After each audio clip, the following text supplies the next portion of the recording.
তোমার চিন্তা নেই দাদা, কীর্তন শুনে সবাই যে সারিয়ে যাবে এমনটা হবে না। যেখানে কীর্তন হবে আমরা সব থেকে বড় বড়কে আগে পাঠাবো। বড় বড়ের নাম কি? হাইতলানি। হাইতলানিকে কি করবে? তারপরে পাঠাবো ঝিম ধরানিকে।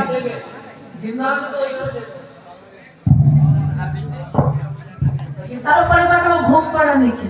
শব্দ করবে শুধু। আর যে ঘুমাবে তাদের গলা ধরে আমরা টানতে টানতে যমরাজ্যে নিয়ে আসবো। তোমার রাজ্যে কোনো পাপীর অভাব আর হবে না। আর তুমি যমরাজ কি করবে জানো?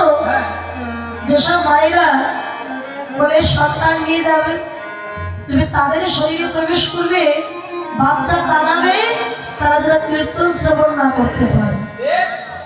বাচ্চারা কীর্তন আসলে খুব কান্নাকাটি করে। ওরা নিজের ইচ্ছে কাজে ওদের কাঁদানো হয় বলে কাঁদে।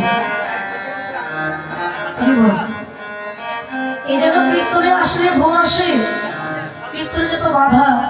হরিবল।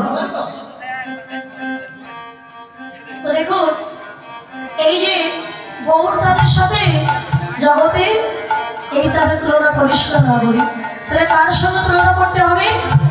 বলে একজনের সঙ্গে তুলনা হতে পারে, কি জানিস?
যেই বলছে সোনার সঙ্গে তুলনা হতে পারে, বিষ্ণুপ্রিয়া বলছে কাঞ্চনা সোনার সঙ্গে তুলনা হবে না। কেন জানিস? এখনকার সময় যদি কারো 5 ভরি সোনা থাকে, তার মনে একটা অহংকার, যেমন 5 ভরি সোনা আছে আর ওর কিছুই না। কিন্তু ওই সোনা পড়লে তো আপনি ওই সোনা পরে রাস্তা দিয়ে যাবেন, আপনার প্রতি লক্ষ্য থাকবে চোর, ডাকাত, ছিনতাইকারী। কিন্তু তুলসীর মালা গলায় দিয়ে, হাতে জপের মালা নিয়ে, কৃষ্ণ নাম গাইতে গাইতে রাস্তা দিয়ে যাবেন, আপনার প্রতি লক্ষ্য থাকবে স্বয়ং ভগবান। চোর ডাকাতের না। চোর ডাকাতও দেখবে ওর কাছে কিছুই নাই, গেলে আমি কিছুই পাবো। কিন্তু সোনা পড়লে প্রাণের ভয় আছে। সোনা যদি আপনি না দেন, আপনাকে হত্যা করে সবকিছু কেড়ে নিয়ে যাবে। তাই নাগরিক, সোনার সঙ্গে কখনো গৌরী সোনার তুলনা করিস না নাগরিক। যার তুলনা মাত্র তারই কাছে। এই জগতে কৃষ্ণ ধনের যে ধনী হতে পেরেছে, আর জাগতিক জগতে যে ধনী, এই দুই ধনের মতো পার্থক্য কি জানো? জাগতিক জগতে ধন